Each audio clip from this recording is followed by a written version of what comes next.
Une production des studios Bass.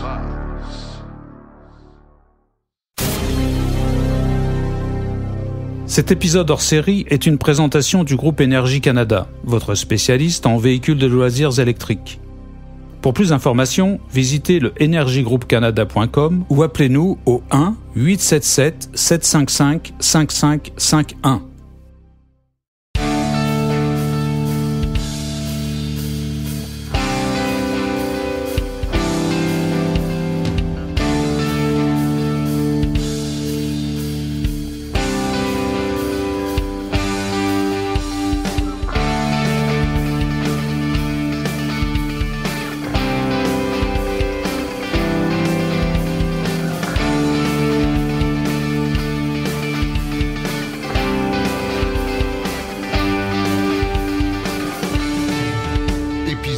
Hors série. On est dans la grande saison qui nous amène bientôt sur les routes du Québec avec le beau soleil, le soleil resplendissant, et on veut faire ça en voiture électrique. Et le bel endroit, probablement l'un des plus impressionnants pour aller voir toutes les voitures électriques disponibles sur le marché, c'est bien entendu le Salon du véhicule électrique de Montréal. Et pour en discuter, j'ai avec moi l'un des copromoteurs, Luc Saumur. Bonjour, Luc. Bonjour Martin, j'espère que tu vas bien. Ça va super bien. On est à l'aube de l'ouverture du salon. Il doit commencer à avoir un peu de fébrilité chez vous? Oui, tout à fait. On est dans l'ouvrage. Nous, on produit, on rentre au montage dès la fin de cette semaine. Donc, ça va très vite, hein, puis on doit être prête. Et là, tout le monde sait que le Salon du véhicule électrique de Montréal, depuis quelques années, c'est au Stade olympique. Mais là, Luc, on a entendu toutes sortes d'affaires dans les médias. Ça pourra plus être au stade. Oui, ça va être au stade. Peux-tu nous donner l'heure juste? Là, on sait qu'il y a un Salon du véhicule électrique de Montréal. Ça, c'est la bonne nouvelle. On peut y aller. Mais est-ce que c'est au stade? Oui, c'est au stade. En fait, suite à la décision du gouvernement de fermer l'aire de jeu le 6 février dernier, c'est sûr qu'on a dû réagir rapidement à 2 mois et demi de notre entrée au salon, en fait. Mais soulignons qu'on a quand même la chance de pouvoir tenir l'événement encore cette année au Stade olympique, malgré les travaux en cours. Ça a été un choix réfléchi de maintenir le salon à cet endroit-là, parce que c'est l'essence même du salon dans un cadre unique qui est le Stade olympique, finalement. Les nouveaux espaces dans lesquels on va travailler comprennent le Hall S, la mezzanine S, le Hall Ouest et aussi l'esplanade pour les essais routiers. Donc, ça a été soigneusement sélectionné pour offrir aux visiteurs un environnement qui est propice à la mise en valeur des innovations qui sont offertes au salon. Les visiteurs devront suivre un parcours directionnel afin de voir tous les produits et les services offerts, mais ils peuvent quand même en tout temps s'ils désirent revenir dans un hall ou un autre qu'ils ont déjà visité auparavant. Donc, c'est un parcours qui est dirigé, mais c'est pas comme dans certains endroits où on ne peut plus revenir. Chez nous, on peut revenir dans n'importe quel hall à tout moment. Donc, malgré les défis logistiques, le SVM 2024 demeure quand même le salon ayant connu la plus grande progression dans l'industrie de l'événementiel au Canada au cours des 7 dernières années. Oh, vous avez vraiment un bel événement. Puis là, donc, ce que je comprends, c'est que les véhicules, plutôt que de se retrouver là où est le terrain de baseball, dans le fond, là, où là, tu sais, quand on allait au stade voir jouer les expos, là, c'est là que se trouvait l'essence du salon. Donc, tout au même endroit, oui. Là, ça va plutôt être réparti dans des halls qui sont pas dans cette aire de jeu-là, mais ça va être bien indiqué. Les gens vont avoir un parcours facile à suivre et une flexibilité dans leurs allées et venues, là. Donc, on peut être rendu à la troisième bloc qu'on va visiter, mais on peut revenir au deuxième, revenir au premier. Donc, ça va être très flexible pour les visiteurs. Tout à fait, exactement. Excellent. Ben écoute, j'aimerais ça qu'on parle maintenant de ce qu'il va y avoir au salon, parce que vous nous avez habitués à avoir une sélection quand même impressionnante de véhicules électriques sur place, avec souvent même des nouveautés ou encore des modèles qu'on n'a pas pu voir dans les autres salons, même les grands salons comme le Salon de l'Auto, qui souvent n'ont pas accès à certains véhicules que vous réussissez à nous amener là. Première question, est-ce que la majorité des grands manufacturiers sont présents ou il y a encore certains manufacturiers qui brillent par leur absence cette année? Bien, en fait, tous les manufacturiers qui offrent des véhicules électriques sont là, à l'exception de Mazda et Acura. Sinon, tous les autres sont là. On a 23 marques qui sont là quand même. On a 69 véhicules sur le plancher. et on en a quand même aussi 80 aux essais routiers. Donc, toute la gamme des véhicules électriques, je vous dirais à 98%, on va les retrouver au salon. Puis oui, effectivement, on a des nouveautés, on a des primeurs également, on a des nouveautés de véhicules qu'on a quand même vus en début d'année dans d'autres salons, mais qui sont des nouveaux véhicules. Je peux vous faire un peu une image de ce qu'on va retrouver. On va retrouver, exemple, dans les primeurs, c'est sûr qu'on a le Dodge Charger EV qui, lui, a jamais été présenté. Mais on a aussi un Ioniq 5N, la version Sport, qui est là. On a le Fisker Ocean aussi, qui n'a jamais été présenté. On a le Kia KA4, qui est en fait, c'est l'ancienne Carnival, la fourgonnette. Ouais. En fait, c'est une PHEV. On a le Ram Charger EV aussi, qui n'a jamais été présenté. On a en fait, le Ram Charger, c'est une camionnette, là, pour que les gens qui ne le connaissent pas. Donc, c'est un peu le compétiteur du Lightning F-150 de Ford. On a aussi, du côté de Volkswagen, on a le ID.7 qui est en version européenne, celui-là, mais on a aussi le ID Buzz qui est la version nord-américaine, donc plus longue avec les 7 passagers. L'an dernier, on avait la version européenne. Cette année, on a la version nord-américaine.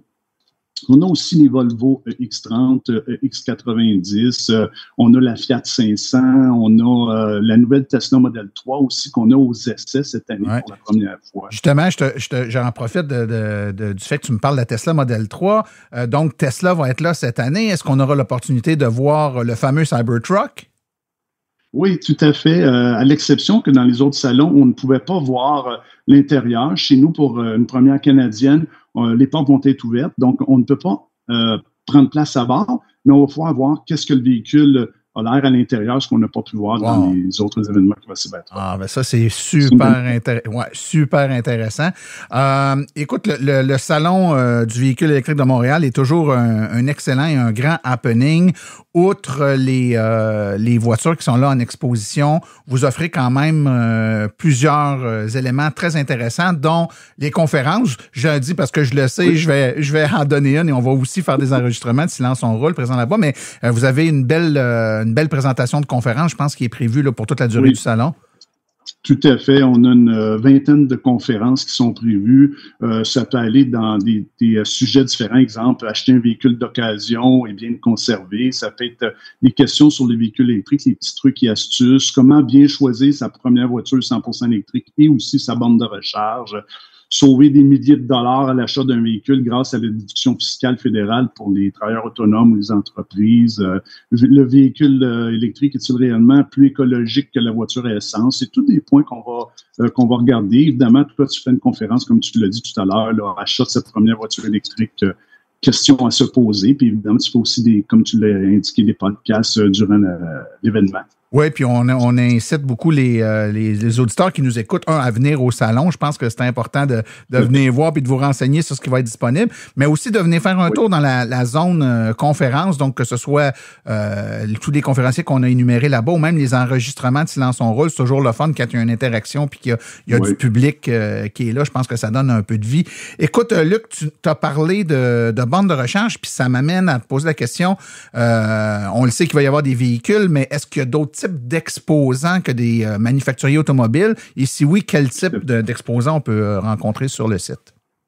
En fait, oui, c'est le salon du véhicule électrique, mais autre que le marché de l'automobile qui occupe peut-être la moitié du salon, c'est sûr qu'on va retrouver une grande variété d'exposants qui gravitent dans l'industrie dans l'industrie de l'électrification des transports, telles que les entreprises qui offrent des vélos, des scooters, des trottinettes, des planches, des quadriporteurs ou autres petits véhicules électriques, mais aussi des entreprises de bornes, comme on a dit, de bornes et de services de recharge aussi, des entreprises de pièces d'auto, de pneus, de mécanique, de protection de carrosserie, d'assurance, de regroupement d'associations. C'est pas mal dans tout ce qui couvre en fait l'électrification des transports. Les gens viennent chercher leur information à cet événement-là sur tous les sujets et pas seulement que l'automobile, évidemment. C'est le salon du véhicule électrique, donc tout ce qui est en mobilité électrique. Oui, exact. Écoute, l'année passée, de mémoire, là, on était dans une période assez intense de construction en proximité du stade olympique.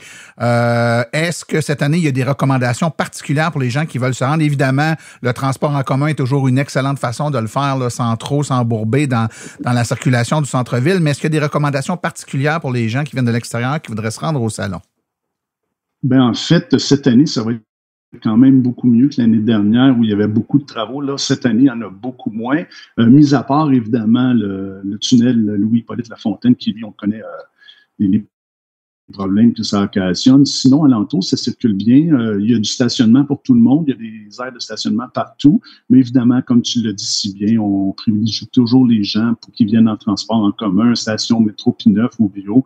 Il y a des autobus aussi. Donc, oui, c'est un bel emplacement pour le transport en commun. Mais ceux qui veulent vraiment venir en auto, il n'y a pas de problème non plus. Il y a du stationnement et les entraves sont beaucoup moindres que celles de l'année dernière.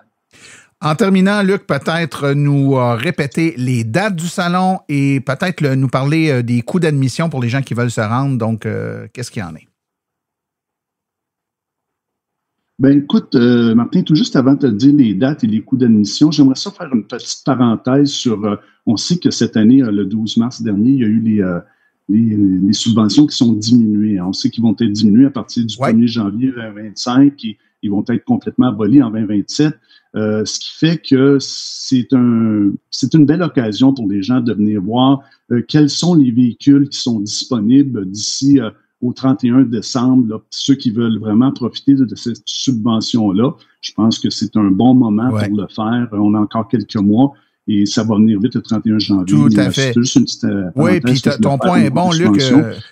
Moi, j'ajouterais également pour plusieurs auditeurs, ceux qui sont peut-être un peu moins familiers, là, on a vécu vraiment des vagues de grande, je dirais, pénurie ou disponibilité très faible des véhicules.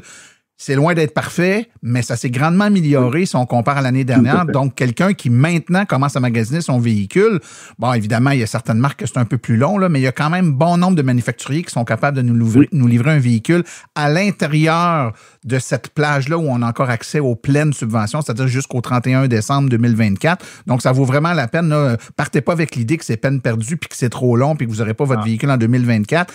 Plusieurs manufacturiers peuvent vous livrer un véhicule électrique sans problème en 2024. Tu as tout à fait raison, Martin. Il y a quand même une plage de véhicules qui est beaucoup plus large au niveau de la disponibilité qu'on l'avait il y a 1 an ou il y a 2 ans. Donc oui, il y a des marques, on a des véhicules qui ont déjà sur le terrain qu'on peut avoir immédiatement. Alors oui, venez voir au salon exactement quels sont ces véhicules-là qui sont disponibles pour avoir avant le 31 décembre. Et si on revient à la fin, écoutez, oui, c'est vrai, on vous attend en grand nombre au Stade olympique. C'est du 19 au 21 avril. Et le coût des billets est de 16 $. Et vous pouvez les acheter en ligne ou directement sur place. Si vous les achetez sur place et que vous êtes membre CA, vous avez un rabais de 2 $. Alors, voilà, on vous attend en grand nombre. Luc Saumur, premièrement, je te souhaite bonne chance pour cette édition-là qui s'annonce tout à fait fantastique. Je rappelle aux auditeurs de ne pas hésiter à venir nous voir. Silence on roule aussi, on va être là pas mal toute la durée du salon, conférences et enregistrements, vendredi, samedi, dimanche. Donc, on va être là. Gênez-vous pas, venez en très grand nombre et surtout, venez nous serrer la pince, ça va nous faire plaisir. Merci beaucoup, Luc. Un gros merci, Martin. À la prochaine.